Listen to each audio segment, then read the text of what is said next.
5 days 5 Ramzan recipe part 4। তো আজকের এপিসোডে আমি তোমার সাথে শেয়ার করবো ডিম চাপ। তো সেজন্য আমি কিছু আলু নিয়ে নিচ্ছি, এখন এগুলোকে আমি সবগুলোকে গ্রেট করে নিব। তোমার সাথে হাতের সাহায্যে ম্যাশ করে নিতে পারো। দেন আমি একটা ডিমও গ্রেট করে নিব। এই ডিমটা দিও, তাইলে তো অনেক বেশি মজা হয়। তোমরা একবার অবশ্যই ট্রাই করে দেখতে পারো।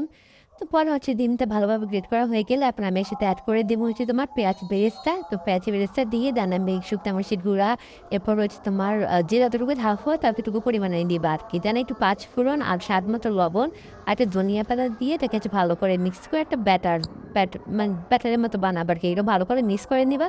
দেন একটু একটু করে নিয়ে হাতে স্বাদ নিয়ে গোল করে তারপর মাঝখানে ডিম দিয়ে ভালোভাবে এটাকে সিল করে দিতে হবে যেন কোনো ফাটা না থাকে। তাহলে কিন্তু তোমরা তখন তেলে দিবা, তো এটা বের হয়ে যাবে। তো ভালোভাবে এটাকে মিক্স করে নিবে। তো আমার হাতের কাছে আজকে ব্রেড ক্রামটা ছিল না, যেটা আমি এটাকে বেসন দিয়েই কোট করে নিব। তো আমি তোমাদেরকে নেক্সট কোনো এপিসোডে ব্রেড ক্রামের দেবো কেমন কীভাবে বানাই সেটা শেয়ার করবো। তা আজকে আমি যেগুলো এগুলো আমি ইনস্ট্যান্ট ভেজে খাবো আর কি, যে জন্য আমি আজকে ফ্রোজেন করতেছি না। অবশ্যই তোমরা চাইলে এগুলোকে ফ্রোজেন করেও নিতে পারো। পরে যেভাবে করে এক এক করে দেখতে পাচ্ছি আমি সবগুলো বানাই নিচ্ছি। এখন অবশিষ্ট কিছু ছিল যেগুলোকে আমি একদম আলোচক আকারে বানাই নিছি। তো যে দেখতে পাচ্ছি এগুলো সবগুলো বানাই নিচ্ছি। এখন আমি বেসনে ডিপ করে এগুলোকে ভেজে নেব।